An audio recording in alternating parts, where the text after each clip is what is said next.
From the end of 4th century AD to the end of 6th century AD, the Huns played a dominant role in the politics of northern India. These Huns arrived at the end of 4th century AD in the Indian subcontinent.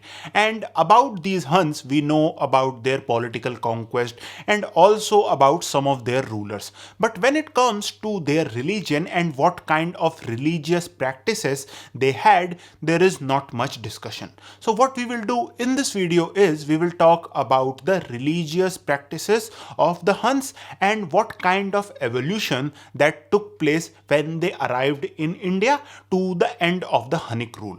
So before talking about these religious practices, I think it is important to first understand that historians divide these Huns who lived and controlled parts of the Indian subcontinent into two categories. The first are the Kidarite Huns and the second are the Alkan Huns. Now these two categories are not two different Hunnic groups. Most likely these are two different royal families, but the Hunnic group from which they belong was most likely the same. So this should be kept in mind. Now coming to the Huns, we will first discuss the Kidarite Huns. The Kidarite were the first Huns who controlled the region of Gandhar and western Punjab, and they had control over this region by 388 AD. So in their coins we see that a fire altar is depicted, and this fire altar is flanked by two armed attendants. This clearly suggests a Zoroastrian practice. Now when we look at the golden coins of these Kidarites, we find that in some coins the Iranian goddess of wealth Ardoksho is depicted. This Iranian goddess is quite similar to goddess Lakshmi. Now there is one important point which I would like to mention here. The depiction of fire altars and the depiction of goddess Ardoksho is also present in the coins of the Kushanas. The Kushanas are important when we talk about the Kidarite Huns is because the Kidarites claimed themselves to be the successors of these Kushanas. So this suggests that the religion which was practiced by the Kushanas was also practiced by these Kidarite Huns. So this was the religion of the Iranians or the Iranian religion. But there was one important difference which we find between the Kidarites and the Kushanas. This was related to Buddhism. We have evidence that suggests that Kushanas also patronized Buddhists.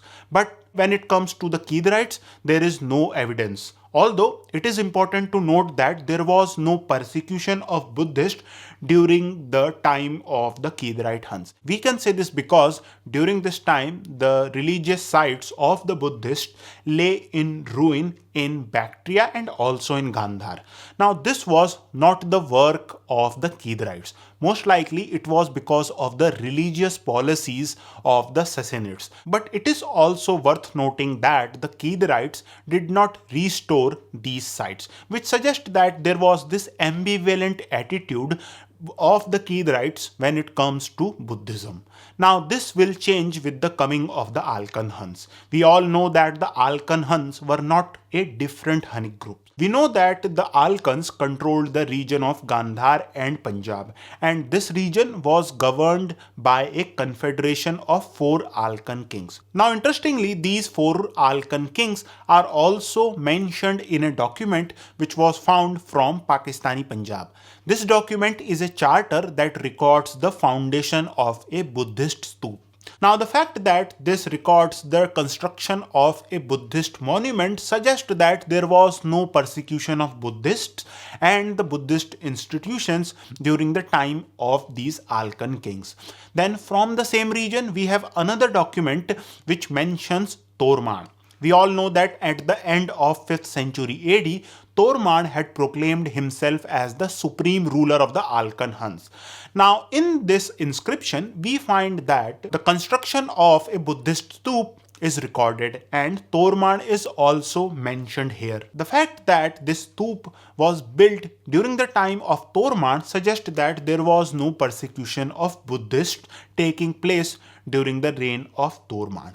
Now when we look at the coins of Toramana, things become even more interesting. Here in this coin of Toramana, we can clearly see the depiction of fire altars. But when you look at the obverse of this coin, you will find that there is a pair of feet.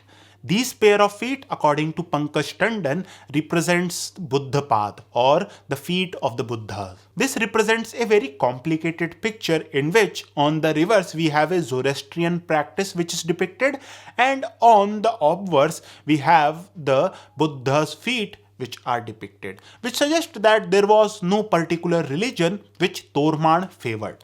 This can also be seen in the inscription of Dhanya Vishnu at Eran. This inscription records the construction of a religious complex dedicated to Lord Vishnu, and this religious complex, according to this inscription, was completed during the reign of Toramana. So all of this suggests that during the time of Toramana, no particular religion was greatly patronized by this Alkan king.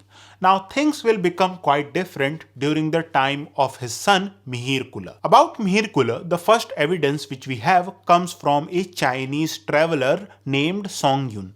Songyun met Mihirakula and his army in 520 AD when it was stationed on the banks of river Jhelum.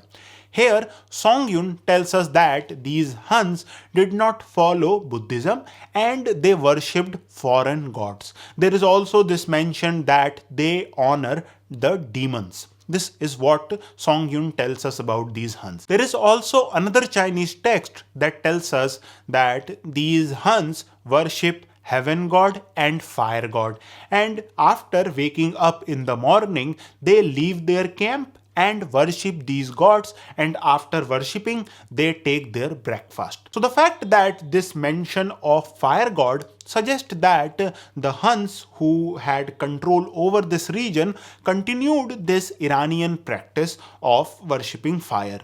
But there was also some new religious practices. This can be seen from the coins of Mihirakula. These coins have the legend Jayatu Vrishaha or Jayatu Vrishadhwaja, which means victory to the bull or victory to the banner of the bull. Here, bull represents Lord Shiva. Now, in the obverse, you can also see the depiction of Trishul or trident, which clearly suggests that Mihirakula was a Shaivite. Then, the religious affiliation of Mihirakula can also be seen in the two inscriptions in which Mihirakula's name appear. Firstly, we have the Gwalior inscription of Mihirakula that dates to around 520 AD. Here, Mihirakula is described as the Lord of Earth whose head was bent only in front of Lord Shiva. Now what is interesting here is that the same phrasing is also used by the famous Sondhani pillar inscription. The Sondhani pillar inscription tells us that Mihirakula's head was only bent in front of Lord Shiva. But now Yashodharman with his own strength had bent the head of Mihirakula in front of him. So the fact that these two inscriptions uses the same phrase for Mihirakula suggests that Mihirakula was known as a Shaivite. Now the religious policy of Mihirakula does not stop here. We find that in the Buddhist writings, particularly when it comes to the Chinese traveler Huinsang and the Tibetan Tarnath, here Mihirakula is depicted as the persecutor of Buddhists. But in Kalhan's Raj Tarangani, here Mihirakula is depicted as a cruel person. But it does not mention that Mihirakula used to persecute Buddhists. So we have two different opinions in these two different sources. So we can interpret these two different opinions in two ways. Firstly, we can argue that the Buddhist writers are depicting Mihirakula as a persecutor of Buddhism because Mihirakula did not favor or patronize the Buddhist religion. Instead, he was following another religious sect.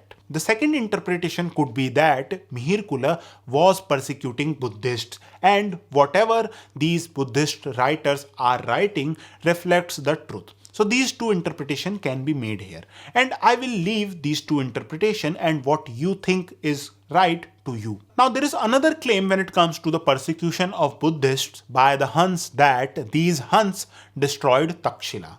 And I looked a fair bit on the different sources that can provide us information about this, and I have found only one source. This source is by John Marshall. John Marshall, in his report on Takshila, writes that the destruction of Takshila was most likely happened during the time of the Alkan Huns. He described these Alkan Huns as white Huns. Now, there is one important point which I think John Marshall has not clarified in this report.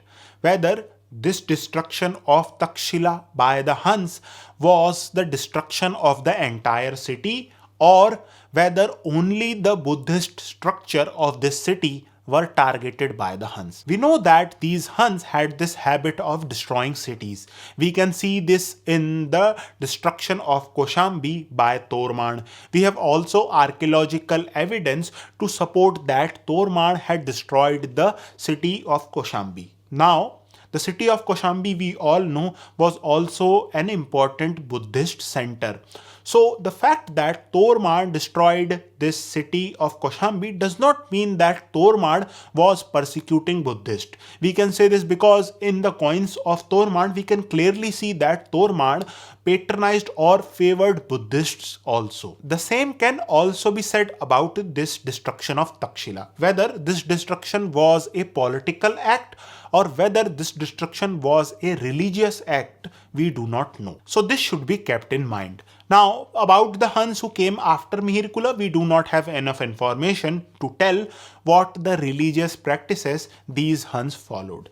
But from the time of Toraman or from the time of Kidarites to the time of Mihirakula, we can see that the religious practices of these Huns, who controlled a significant portion of the Indian subcontinent, is evolving. So around the start of the Hunnic rule, we see that the Huns had this practice of Iranian religion and it was quite dominant. But by the time of Mihirakula, we see that the Huns had Indianized a fair bit. So we can clearly see that what kind of religious practices these Huns practice changed from the end of 4th century to the middle of 6th century AD.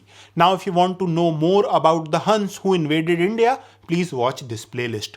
Thank you for watching.